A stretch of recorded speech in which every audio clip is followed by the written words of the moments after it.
જય શ્રી કૃષ્ણ મિત્રો, we are Gujju ચેનલમાં તમારું સ્વાગત છે। આજે આપણે રીંગણ બટેકાના શાકની રેસીપી જોઈશું। જનરલી તો આ શાક બધાના ઘરમાં બનતું જ હોય છે, પણ બધાના ઘરની રેસીપી અલગ અલગ હોય છે। આજે હું મારા ઘરે કેવી રીતે બને છે એ શાકની રેસીપી બતાવીશ, અને તમે કઈ રીતે બનાવો છો એ પણ મને કમેન્ટ બોક્સમાં લખીને જરૂરથી બતાવજો, અને કોણ આ રીતે બનાવે છે એ પણ લખીને જરૂરથી બતાવજો। તો ચલો બનાવવાનું સ્ટાર્ટ કરીએ।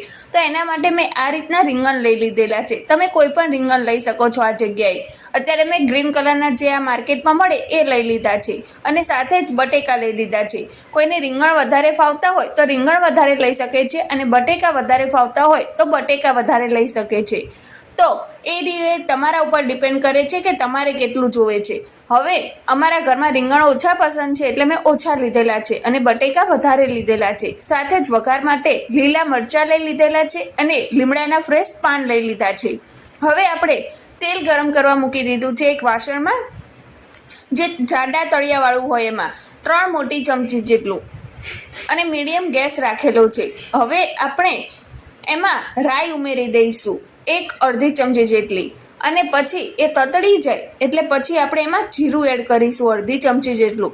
એ પણ સારી રીતે સતળાઈ જાય ત્યારબાદ આપણે એમાં હિંગ ઉમેરીશું ચપટીક, અને હિંગ પણ સારી રીતે ચટકી જાય પછી આપણે એમાં લીલા મરચાં જે સુધારીને લીધા હતા તે એડ કરી દઈશું, અને સાથે જ લીમડાના ફ્રેશ પાન ઉમેરી દઈશું।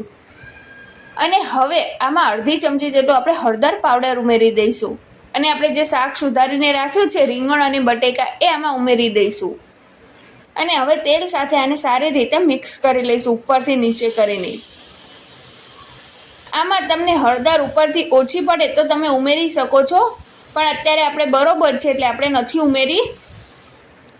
આ રીતના તેલમાં તમે હળદર ઉમેરશો એટલે એનો કલર બહુ જ સરસ આવશે। તો જો આ રીતના આપણે સરસ મજાનું મિક્સ કરી લીધું છે ઉપરથી નીચે કરી। હવે બાકીના મસાલા કરીશું। એમાં લાલ મરચું પાવડર ઉમેર્યું છે આપણે અડધી ચમચી જેટલું, તમે તમારા ટેસ્ટ અનુસાર ઉમેરી શકો છો જેટલું તીખું ખાતા હોય એ પ્રમાણે। સાથે જ ધાણા જીરું પાવડર અડધી ચમચી જેટલું, અને મીઠું સ્વાદ અનુસાર જેટલું તમે ખાતા હોય એટલું। મરચું અને મીઠું તમારા સ્વાદ અનુસાર તમારે ઉમેરવાનું રહેશે, કારણ કે બધાનો ટેસ્ટ અલગ અલગ હોય છે। કોઈ મરચું વધારે ખાતું હોય છે, કોઈ ઓછું ખાતું હોય છે। મીઠું પણ કોઈ વધારે ખાતું હોય છે તો કોઈ ઓછું ખાતું હોય છે। તો હવે આ બધી વસ્તુને સારી રીતે મિક્સ કરી લઈશું। આપણે જે રેગ્યુલર રૂટીન મસાલા હોય એમાંથી જ આ શાક બનાવીશું, કોઈ પણ નવા મસાલાનો ઉપયોગ કર્યો નથી। ગરમ મસાલાનો પણ આપણે બિલકુલ ઉપયોગ કર્યો નથી। હવે આપણે આની પર થાળી ઢાંકી દઈશું, અને એમાં અડધા કપ જેટલું પાણી ઉમેરી દઈશું, સ્ક્રીન ઉપર તમને જે રીતે દેખાઈ રહ્યું છે એ પ્રમાણે, અને આને 7 થી 8 મિનિટ સુધી ચડવા દઈશું મીડિયમ ગેસ ઉપર, અને પછી ચેક કરીશું। તો જો 7 થી 8 મિનિટ પછી આપણે અંદર પાણી નહોતું ઉમેર્યું, આ તેલનો જ રસો થયો છે જો, અને એને ઉપરથી નીચે કરી સારી રીતે મિક્સ કરી લેવાનું છે જો આ રીતના। અને આની અંદર તમને થોડોક રસો વધારે કરવો હોય તો 2 ચમચા પાણી આપણે જે થાળીમાં મૂક્યો છે ગરમ કરવા એ આમાં ઉપરથી ઉમેરી શકો છો તમે, અને આને વચ્ચે વચ્ચે હલાવતા જવાનું છે આ રીતના। અને આને ફરીથી થાળી ઢાંકી દઈશું આ રીતના પાણીવાળી તે, અને ફરીથી 4 થી 5 મિનિટ સુધી આપણે થવા દીધું છે શાકને, અને પછી ચેક કરીશું ખોલીને। તો જો આપણે જે થાળીનું પાણી હતું એ આમાં ઉમેરી દીધેલું છે, જરૂર પ્રમાણે આપણે ઉમેરવાનું રહેશે, અને પછી ઉપરથી નીચે સારી રીતે આપણે એને મિક્સ કરી લેવાનું। અને હવે આપણે જે પાણીવાળી થાળી છે ને એમાંથી પાણી કાઢી લીધું છે, અને આ રીતના ઢાંકીને આપણે ફરીથી એને 2 થી 3 મિનિટ સુધી થવા દીધું હતું, અને હવે આપણે શાકના ફોડબાને ચેક કરીશું। તો જો ઉપરથી નીચે પહેલાં મિક્સ કરી લઈએ શાકને, અને પછી આપણે એને મિક્સ કરીએ સારી રીતે પહેલાં, અને હવે આપણે ફોડબાનું એક જોઈ લઈએ ચેક કરીને। તો જો કેટલું સરસ મજાનું આપણું બટેકું આસાનીથી તૂટી જાય છે, 2 ભાગ આસાનીથી થઈ જાય છે, એટલે કે આપણું શાક ચડીને બિલકુલ તૈયાર થઈ ગયું છે। તો બસ સરસ મજાનું આપણું શાક બનીને તૈયાર થઈ ગયું છે। અત્યારે આ વરસાદ પડી રહ્યો છે તો તમે એને બાજરીના રોટલા સાથે ગરમા ગરમ ખાઈ શકો છો, કે એને ગરમા ગરમ રોટલી સાથે પણ સર્વ કરી શકો છો।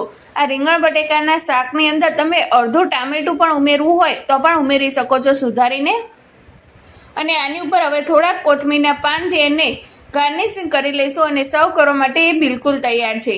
અને જો આ રીંગણ બટેકાના શાકની રેસીપી તમને પસંદ આવી હોય તો એને એક લાઈક જરૂર કરી દેજો અને આગળ તમે કમેન્ટ બોક્સમાં લખીને જરૂરથી બતાવજો કે તમે કયા શાકની રેસીપી જોવા માંગો છો, કયો વિડીયો જોવા માંગો છો, તો એની રેસીપી પણ અમે જરૂરથી શેર કરીશું.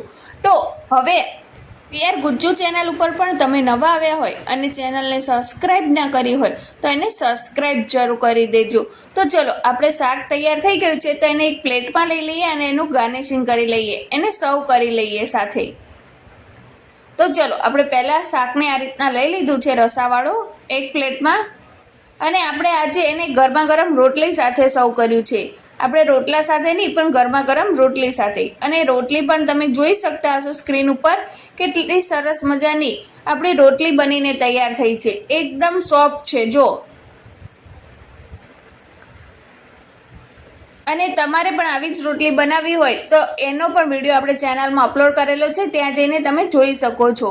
અને સાથે જ આપણે લીલું મરચું મૂકી દઈશું આની સાથે. તો જો કેટલું સરસ મજાની આપણી ડીશ બનીને તૈયાર થઈ ગઈ છે. તો ચલો તમે પણ આવી જાઓ જમવા માટે. તો ચલો હવે મળીએ નવા જ વિડીયો સાથે. ત્યાં સુધી બાય બાય.